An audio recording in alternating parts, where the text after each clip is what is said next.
ഹരേ കൃഷ്ണ. നമസ്കാരം, സ്വാഗതം. വിഷ്ണു സഹസ്രനാമത്തിലെ അടുത്തൊരു വീഡിയോയിലേക്ക് എല്ലാവർക്കും സ്വാഗതം. സ്മരണമാത്രേണ ജന്മസംസാരബന്ധനാത് വിമുച്യതേ. നമസ്തസ്മൈ വിഷ്ണവേ പ്രഭവിഷ്ണവേ. ഓം നമോ ഭഗവതേ വാസുദേവായ. ഓം ശ്രീകൃഷ്ണായ നമ. ഇന്ന് 731 മുതൽ 740 വരെയുള്ള നാമങ്ങളുടെ അർത്ഥമൊക്കെ ഒന്ന് നോക്കാം. അപ്പോൾ ഭഗവാൻ ലോകബന്ധുവാണ് എന്ന് പറയും. അതായത് തന്നെ ആശ്രയിക്കുന്നവരെ കൈവിടില്ല ഭഗവാൻ. അപ്പം നമുക്ക് ഭഗവാനിൽ പൂർണ്ണമായ ശരണാഗതി ഉണ്ടെങ്കിൽ നമ്മുടെ എല്ലാ പ്രശ്നങ്ങൾക്കും എന്തെങ്കിലും ഒരു പരിഹാരം ഭഗവാൻ നമുക്ക് തന്നിട്ടുണ്ടാവും. അപ്പോൾ നമ്മളിപ്പോൾ ആത്മീയത എന്നൊക്കെ പറയുമ്പോൾ അതുകൊണ്ട് എന്താണ് ഒരു ലാഭം എന്നൊക്കെ ചോദിക്കുന്നവരുണ്ട്. അത് ലാഭമല്ല. നമ്മൾ ഈ ഒരു ജീവിതം എന്ന് പറയുന്നത് പല പല പ്രശ്നങ്ങൾ ഓരോ ദിവസവും നമുക്ക് നേരിടേണ്ടി വരും. അതുപോലെ നമ്മൾ വിചാരിക്കാത്ത പല പ്രയാസങ്ങളിലൂടെ കടന്നു പോകാം. ഇനി ചിലപ്പോൾ സമയം നല്ല സ്മൂത്തായിട്ടുള്ള ജീവിതത്തിലെ പല സന്ദർഭങ്ങളും അങ്ങനെ കടന്നു പോകും.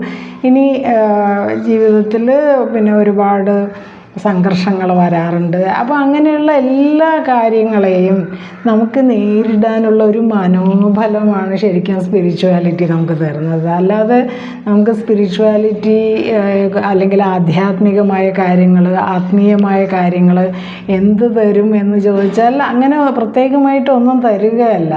നമുക്ക് നമ്മുടെ ഈ ജീവിതത്തിനെ നേരിടാൻ ഗുരുവായൂരപ്പൻ തന്നെ നമ്മുടെ കൂടെ നിന്ന് നമ്മുടെ ഹൃദയത്തിൽ വസിക്കുന്നു എന്നല്ലേ ഗീതയിൽ പറയുന്നത്. ഈശ്വര സർവഭൂതാനാം ഹൃദയേഷേ അർജുന തിഷ്ഠതി എന്നാണല്ലോ. ഹേ അർജുന, ഈശ്വരൻ എല്ലാ ജീവജാലങ്ങളുടെയും ഹൃദയ ഗുഹയിൽ അല്ലെങ്കിൽ ഹൃദയത്തിൽ തന്നെ വസിക്കുന്നു എന്ന് പറയുന്നുണ്ട്.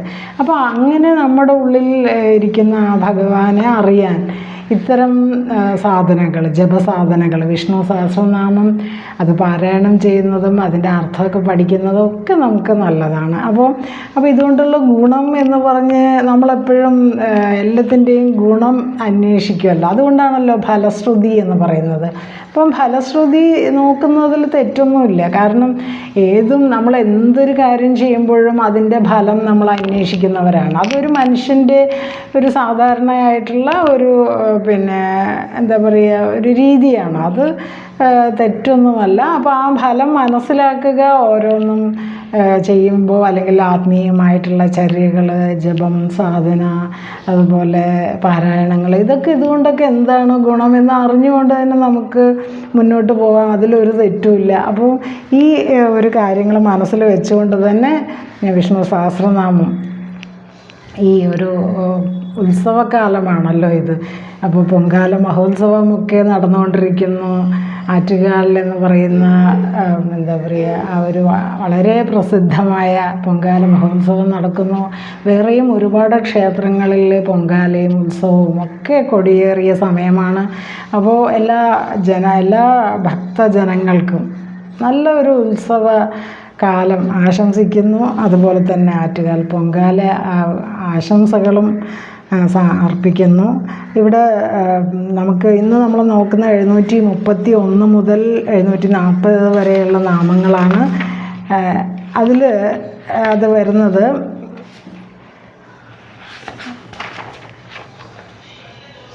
അനേകമൂർത്തിരവ്യക്ത ശതമൂർത്തിശതാന ഏകോ നൈവ സവക്യം തത്പദമനുത്തമം ലോകബന്ധുർലോകനാഥോ മാധവോ ഭക്തവത്സല സുവർണവർണോ ഹേമാങ്കോ വരാങ്കശന്തനാംഗതി. ആ ശ്ലോകങ്ങളുടെ ഇടയിലാണ് വരുന്നത്. അപ്പോൾ നോക്കാം. എല്ലാ ഗുരുക്കന്മാർക്കും നമസ്കാരം. വന്ദേ ഗുരു പരമ്പര. ഗണേശായ നമ, സരസ്വതി നമ. 731 നാമം തത് എന്ന് പറയുന്നുണ്ട്. അപ്പോൾ തത് എന്ന് പറയുന്നത് അത് ഏതാണ്? ബ്രഹ്മത്തെയാണ് പറയുന്നത്.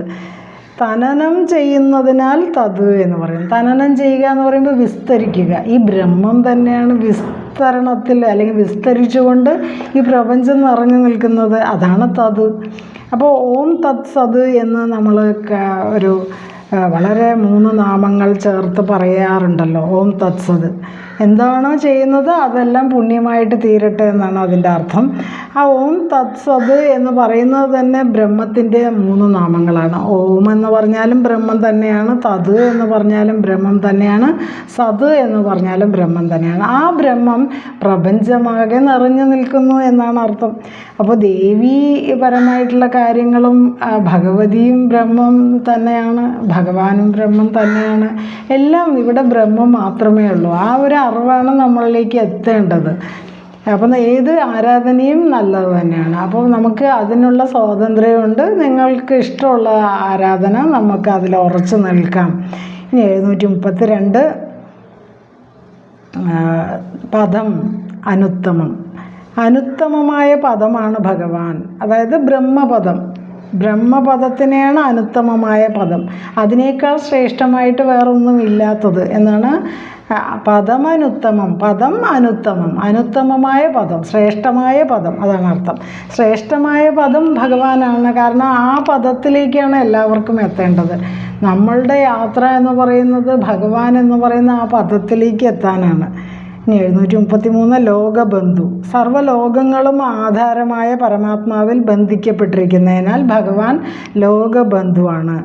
ലോകങ്ങളുടെ ജനകനായതുകൊണ്ടും ജനകതുല്യനായ മറ്റൊരു ബന്ധുവില്ലാത്തതിനാലും ഭഗവാൻ ലോകബന്ധുവാണ്. ഭഗവാൻ സകല ലോകങ്ങൾക്കും സകല ജീവജാലങ്ങളുടെയും ബന്ധുവാണ്. കാരണം എല്ലാത്തിനും പിതാവിനോട് തുല്യനാണ്, ജനകതുല്യനാണ്, എല്ലാത്തിൻ്റെയും പിതാമഹ എന്നൊക്കെ പറഞ്ഞിട്ട് മുമ്പൊരു നാമമൊക്കെ പറഞ്ഞിട്ടുണ്ടല്ലോ. അപ്പോൾ ഭഗവാൻ എല്ലാത്തിൻ്റെയും പിതാമഹനാണ്. അപ്പോൾ വേറൊരു ബന്ധു നമുക്കില്ല. ശരിക്കും നമ്മളൊക്കെ പല ബന്ധുക്കളുടെ കൂടെ നിന്ന് ആ ഒരു മായയിൽ കിടന്ന് കറങ്ങിക്കൊണ്ടിരിക്കുകയാണ്. എന്നാൽ നമ്മുടെ ബന്ധു എന്ന് പറയുന്ന ഭഗവാനാണ്. ഭഗവാൻ ലോകബന്ധുവാണ് എന്ന് പറയും. ഇനി 734 ലോകനാഥ. ലോകത്തിന് തന്നെ നാഥനായവൻ ലോകനാഥൻ, ലോകത്തിന് തന്നെ ആശ്രയമായവൻ, അല്ലെങ്കിൽ ലോകത്തെ തന്നെ രക്ഷിക്കുന്നവൻ, ലോകത്തെ ശാസിക്കുന്നവൻ എന്നൊക്കെ അർത്ഥം.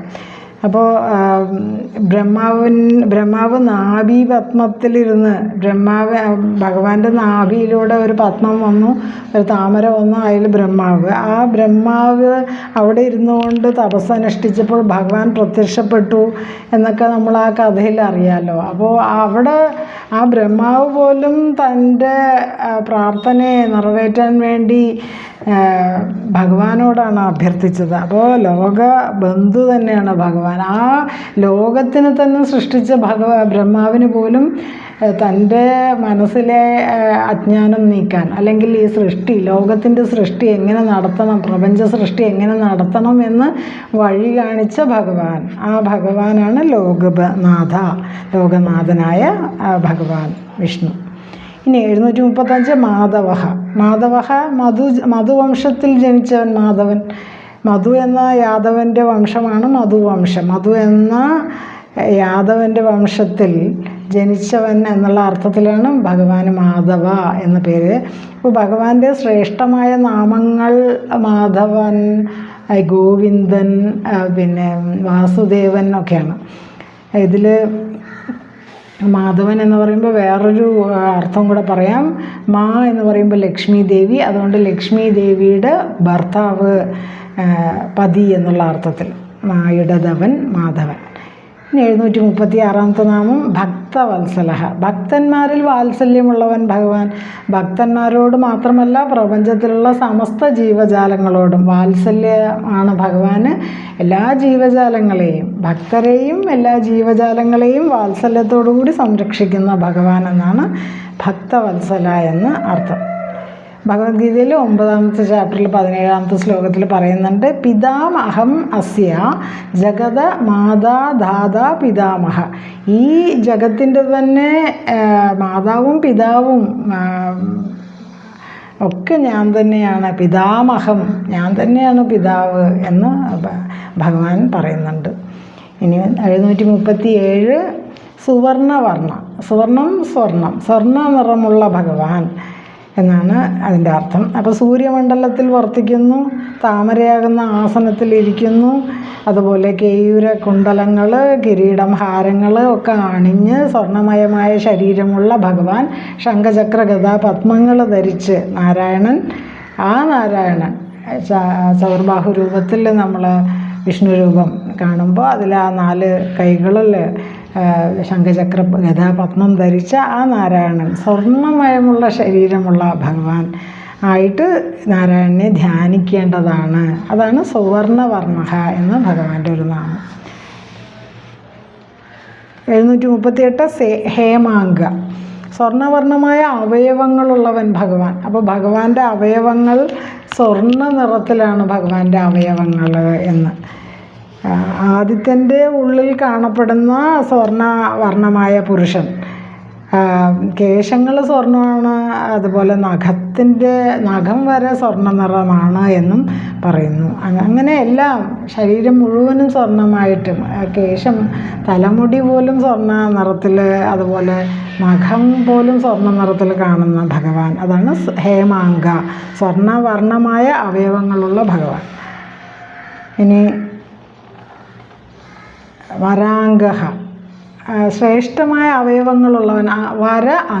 വര ശ്രേഷ്ഠം, അംഗം അവയവങ്ങൾ. അപ്പോൾ ഭഗവാന്റെ എല്ലാ അവയവങ്ങളും ശ്രേഷ്ഠമാണ് എന്നും ഭക്തർക്ക് ആകർഷണം തോന്നുന്നതിന് ഒരു സങ്കല്പം ഉണ്ടാക്കുന്നതിനും കവികൾ വിഷ്ണുവിനെ വർണ്ണിക്കുന്നത് ശ്രേഷ്ഠമായ അംഗോപാംഗങ്ങളോട് കൂടിയവനായിട്ടാണ്. അപ്പോൾ കവികൾ ഭഗവാന്റെ ശരീരത്തെ വർണ്ണിക്കുന്നത് ശ്രേഷ്ഠമായ അംഗങ്ങളോട് കൂടിയ ഭഗവാൻ എന്നാണ്. അത് എല്ലാവർക്കും ആകർഷണം തോന്നുന്നതിനും ഒക്കെയാണ് അങ്ങനെ വർണ്ണിക്കുന്നത്. ഭഗവാൻ എന്താ പറയുക, കൃഷ്ണനാണല്ലോ, വിഷ്ണു തന്നെയാണ്, കൃഷ്ണൻ തന്നെയാണ് ഭഗവാൻ. അപ്പോൾ കൃഷ്ണൻ എന്ന് പറയുമ്പോൾ എല്ലാവരാലും ആകർഷിക്കപ്പെടുന്നവൻ, അല്ലെങ്കിൽ എല്ലാവർക്കും ആകർഷണം തോന്നുന്ന ഭഗവാൻ, അതാണ് ശ്രേഷ്ഠമായ അവയവങ്ങളുള്ള ഭഗവാൻ എന്ന അർത്ഥം. ഭക്തർക്ക് ആകർഷണം തോന്നുന്നതിനാണ് അത്രയും ശ്രേഷ്ഠമായ അംഗങ്ങളോടുകൂടി ഭഗവാനെ വർണ്ണിക്കുന്നത്. 740 നാമം ചന്ദനാംഗതി. ചന്ദന അംഗതി എന്നാണ്. ചന്ദനങ്ങളായ ആഹ്ലാദകരങ്ങളായ അംഗതങ്ങൾ അല്ലെങ്കിൽ തോൾവളകൾ കൊണ്ട് അലങ്കരിക്കപ്പെട്ട ഭഗവാൻ. ചന്ദനം ചതി ആഹ്ലാദനെ എന്ന് പറയുന്നു, ആഹ്ലാദിപ്പിക്കുന്നത് എന്നർത്ഥം. ചന്ദനവും അംഗതവും അണിഞ്ഞവൻ എന്നുള്ള അർത്ഥം, അതായിരിക്കും കുറച്ചുകൂടെ നമുക്ക് പെട്ടെന്ന് മനസ്സിലാക്കാൻ. ചന്ദന അംഗതി, ചന്ദനവും അംഗതവും അണിഞ്ഞവൻ. ചന്ദനം അണിഞ്ഞവൻ അല്ലെങ്കിൽ അംഗതം തോൾവളകളാണ്. ചന്ദനവും അംഗതവും അണിഞ്ഞ ഭഗവാൻ, അതാണ് ചന്ദനാംഗതി. അപ്പോൾ ഇന്ന് നമ്മൾ നോക്കിയ ഭാഗം 731 തൊട്ട് 740 വരെയുള്ള നാമമാണ്. നമ്മൾ പറഞ്ഞത് ഏകോനൈകസവക്യമെത്തത്പദമനുത്തമം ലോകബന്ധുർലോകനാഥോ മാധവോ ഭക്തവത്സല സുവർണവർണ്ണോ ഹേമാംഗോ വരാംഗശ്ചന്ദനാംഗതി. ആ ഭാഗത്ത് വരുന്ന നാമങ്ങളാണ് നമ്മൾ പറഞ്ഞത്. അപ്പോൾ ഇത്രയും ഭാഗം ഗുരുവായൂരപ്പന് സമർപ്പിക്കുന്നു. സർവം ശ്രീകൃഷ്ണാർപ്പണമസ്തു. കായേന വാച മനസേന്ദ്രിയർവാ ബുദ്ധ്യാത്മനാവാ പ്രദേശഭാവാത് കരോമി യദ്യത് സകലം പരസ്മൈ നാരായണായേതി സമർപ്പയാമി. സർവം ശ്രീകൃഷ്ണാർപ്പണമസ്തു. ഓം തത്സത്. ഹരേ കൃഷ്ണ. ഗുരുവായൂരപ്പ. അപ്പോൾ ഈ ഒരു വീഡിയോ മാക്സിമം ഷെയർ ചെയ്യുക, സബ്സ്ക്രൈബ് ചെയ്യുക, വീഡിയോ ഹൈപ്പ് ചെയ്യുക. നന്ദി, നമസ്കാരം. വീണ്ടും അടുത്തൊരു വീഡിയോയിൽ കാണുന്നവരെ ഹരേ കൃഷ്ണ.